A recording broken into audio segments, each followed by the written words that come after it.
Good day, everybody. It's a great pleasure to see you today all in Rotterdamu.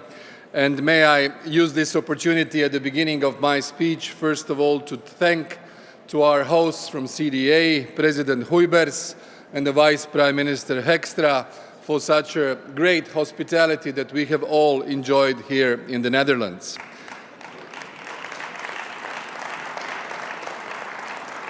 I would also, at the outset, like to thank another time to Donald Tusk for being our president in the past 2.5 years, and thank him for everything that he has done for the strengthening of the European People's Party, but also for the European Union as the President of the European Council and as the Polish Prime Minister, and hopefully again as the Polish Prime Minister. My special thanks to Tono, who has been with us for the last 20 years and more, of course, in his capacity of the Secretary General. And I think he has left a very strong trace, not only at European level, but in all the electoral challenges and the developmental challenges of our parties across Europe. Thank you, Tono. And my big congratulations to my friend Manfred Weber for another confidence that we have given him all yesterday, unanimously here at the Rotterdamu Congress, for leading our party, the strongest European political family, the family that has built the foundations of the European project, and the family that will provide solutions for European nations, European citizens in the future. Good luck, Manfred. HDZ and Croatia will back you in your efforts together with the new elected presidency. It has been 2.5 years since Croatian Democratic Union was honored to host the EPP Congress in Zagreb. However, in the last 2.5 years, nothing remained the same. We passed through the unprecedented challenges and the global crisis that our generation has not been through at all.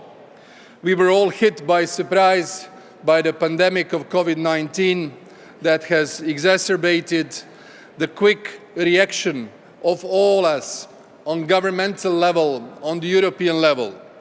In this unprecedented health crisis, which ensued and turned into the economic one, into financial one potentially, into way of life crisis, into endangering of our jobs, endangering the work of our businesses, and also the existence of our families.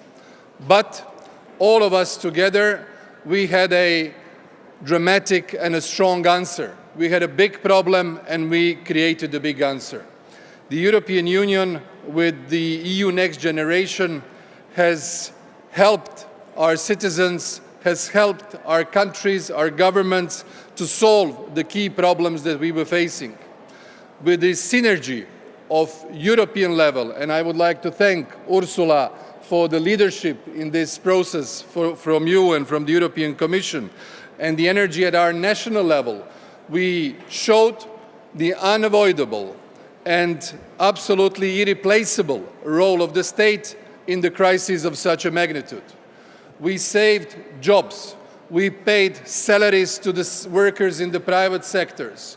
We did all sorts of pardons to our businesses in terms of exceptions for income, for contributions, and we made them bridge this critical period to remain on their feet, to stay strong and to continue after the crisis.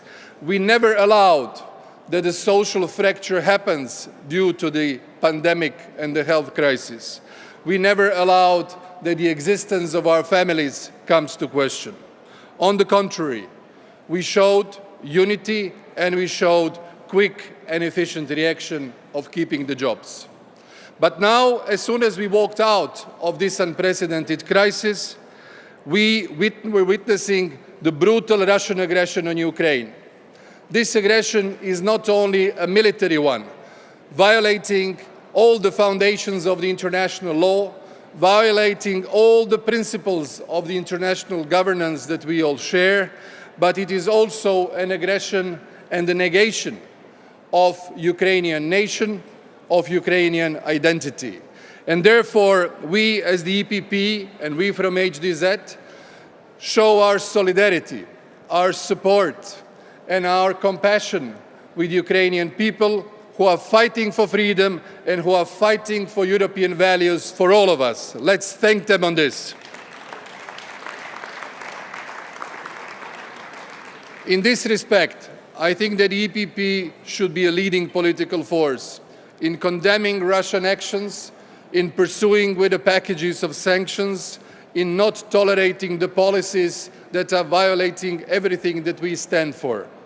We should at the same time continue with the support to Ukraine, which has been unprecedented, political, diplomatic, financial, economic, humanitarian, military, and it should continue as such. In that respect, we shall support the candidate status to be given to Ukraine at the June European Council because Ukrainians expect it, Ukrainians deserve it, and this symbolical gesture of the European Union will be another right moral choice in this time of unprecedented crisis. Yeah, Anna. We will also look at other countries, at Moldova, at Georgia, but also in Southeast Europe to Bosnia and Herzegovina and Kosovo, who also have European aspirations. Croatia is supporting these ambitions of all of our countries in our immediate neighborhood, and we shall be standing behind them. And we would also like in that process that the issue of constitutional and electoral reform is solved in Bosnia and Herzegovina so that all three constituent peoples are treated as equal and feel well, comfortable, and treated in accordance with the constitution in our neighboring country, and here I refer to the Croatians and the least numerous constituent people. My country has been in the process of transformation in deeper integration into the European Union. We are at the verge of membership to the Eurozone. We are at the verge of membership to the Schengen area. After 6 years in government, this is the year of delivery of our promises, but deserved objectives, not a gift, but something that we have worked hard for during the last 6 years, fulfilling the standard and criteria. And we expect that our partners within the European Union will pass the critical decisions on Croatia, both on the Eurozone and Schengen, in the next couple of months. We shall be ready for membership in both deeper integrations as of 1st of January. My point on the HDZ, a party that has been the party with the strongest influence in independent Croatia since 1990, since the establishment of our democracy and independence. And we are now 6 years in power with 30% of public support.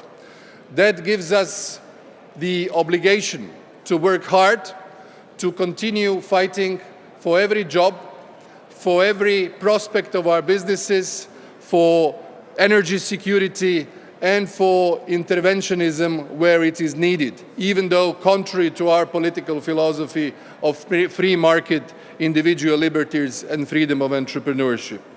We will do that because we are convinced that for both of us, the EPP at the European level and us in Croatia, in view of the elections of 2024, our efforts should be streamlined to tackle the demographic challenge and the demographic revitalization. And therefore, I'm particularly happy that Dubravka Šuica, the Vice President of the Commission, has not only been leading the process on the Conference on the Future of Europe, but also is trying to work out the plans, measures, and policies to address the critical challenge of our times, and that is the demographic revitalization. The second point is to be leaders in the climate change.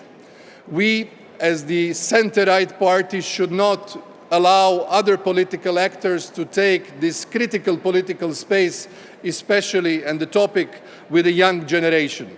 This should be our reflex policy and we should be the leaders. Third, to go along with the digital revolution. The fourth industrial revolution does not wait. It's happening already, and with our businesses, with our innovation capacities, with our capacities to build competitive economies, the EPP should foster this development that the world is leading into in a very fast pace. We should also strengthen the European defense. There is no doubt that complementarity of NATO and the European Union with its strategic autonomy should be our priorities. The European defense, meaning more spending but better coordination, less fragmentation, more pooling of resources, will bring us to the adequate solution. And finally, my friends, for the election in 2024, when we find ourselves in a clinch between the parties who are more on the right spectrum for us and between the center liberal parties and the left and green parties, all trying to attack our electorate, we should show them and demonstrate to them that we are the reliable ones, the ones who know how to govern, the ones that should be leaned on when the challenges are the biggest. Because this is something that the political family that has built the European Union should be in the future, and we should regain the trust, show the confidence, show determination, show audacity. Audacity should be something that should be our common denominator for the elections in 2024, where the European People's Party should again win the majority confidence of European voters. With that in mind, thank you all, and I wish a lot of good luck to Manfred and all of us in the preparations for 2024 European elections. Thank you.